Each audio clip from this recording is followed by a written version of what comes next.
Paysage lunaire, désert saharien, dunes désertiques. Allez, que nenni, nous sommes bien en Belgique, dans notre bonne vieille Wallonie, pas loin de Couvain, où une carrière exploitée par une société ayant compris l'importance de sacrifier quelques parois de son exploitation, accueille chaque année plusieurs centaines de couples d'hirondelles de rivage. C'est notre plus petite hirondelle, taille 12 cm, envergure 16 cm. En 1989, Claudie Noiret et Jean-Luc Copé, deux passionnés d'ornithologie, s'apercevant du déclin de ces hirondelles, entreprirent d'essayer de les sauver. Après accord avec l'exploitant du site, ils firent dresser chaque année entre les mois d'août et mars, période d'absence des hirondelles, une ou deux falaises dans la carrière. Donc en fait, ce qu'on vient de faire, nous sommes fin septembre et chaque année, on est obligé de reconstruire, de détruire complètement l'aménagement. Tout simplement dans un but que durant l'hiver, par les pluies, l'enneigement, va progressivement damer cette matière. Et puis je dirais, on revient dans une deuxième phase qui est dans le courant du mois de mars, où là on recrée une paroi verticale qui va permettre justement aux hirondelles, par cette paroi, qui va devenir attractive, et elles vont venir recreuser et refaire leur nidification pour l'année prochaine. Dès la première année, une trentaine de couples s'installèrent dans ces nids improvisés qu'ils aménagèrent à leur goût en y creusant pendant 15 jours un tunnel sur une longueur atteignant parfois le mètre et se terminant par une poche servant de nid qu'ils garniront d'herbes sèches et de plumes.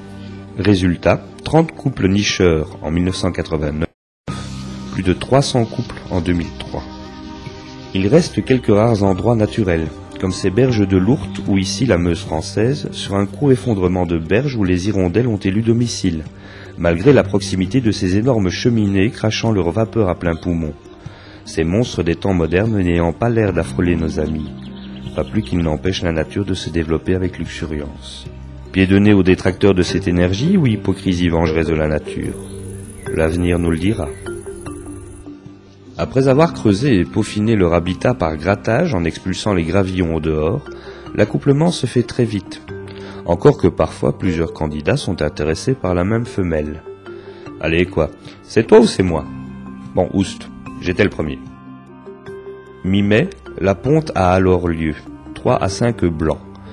La femelle les couvra pendant 12 à 16 jours. Lorsque l'incubation est terminée, les petits briseront leur coquille qui sera expulsée du nid.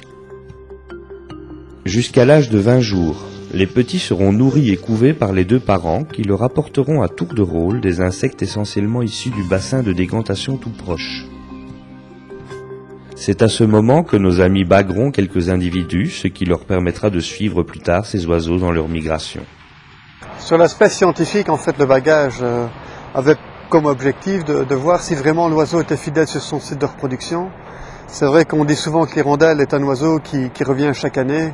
Bon, maintenant, il fallait le confirmer, il fallait être certain que c'était réel. Il faut savoir que l'hirondelle de rivage, le fait d'avoir bagué, on a pu démontrer qu'en fait, que par le bagage, les jeunes qui ont été bagués sur le site, l'année suivante revenaient. Et en fait, on a pu déterminer par les séances de bagage que le mâle était beaucoup plus fidèle sur son site de reproduction. Notamment, on a repris des adultes, notamment des femelles qui avaient été baguées à l'extérieur, soit dans des pays voisins, soit la France, l'Espagne, le Danemark, et notamment les oiseaux qu'on reprenait étaient souvent des femelles. Maintenant, il faut savoir aussi que le but du bagage est dans le but de savoir réellement si l'oiseau est fidèle sur son site de reproduction, et on a pu vraiment démontrer que l'oiseau était vraiment fidèle, et qu'avant toute chose, en sachant très bien que cet oiseau est fidèle sur son site de reproduction, de maintenir les populations et maintenir les sites existants en région wallonne. Les petits quitteront le nid à l'âge de 40 jours environ, et se nourriront alors seuls en chassant des insectes au ras de l'eau. Le mois d'août venu, nos hirondelles se rassembleront, et c'est avec regret que nous regarderons, le cœur serré, ces beaux oiseaux se rassembler en vue d'entreprendre ce long et périlleux voyage de plus de 10 000 km qui les conduira en Afrique où elles passeront l'hiver. Cette migration étant une des causes parmi bien d'autres de la raréfaction de notre si belle hirondelle. Alors, nous repartirons la tête dans les étoiles. Claudie et Jean-Luc, bien plus que moi encore, aspireront au retour des premiers beaux jours de l'année suivante, trouvant que l'horloge du temps bat décidément parfois trop lentement.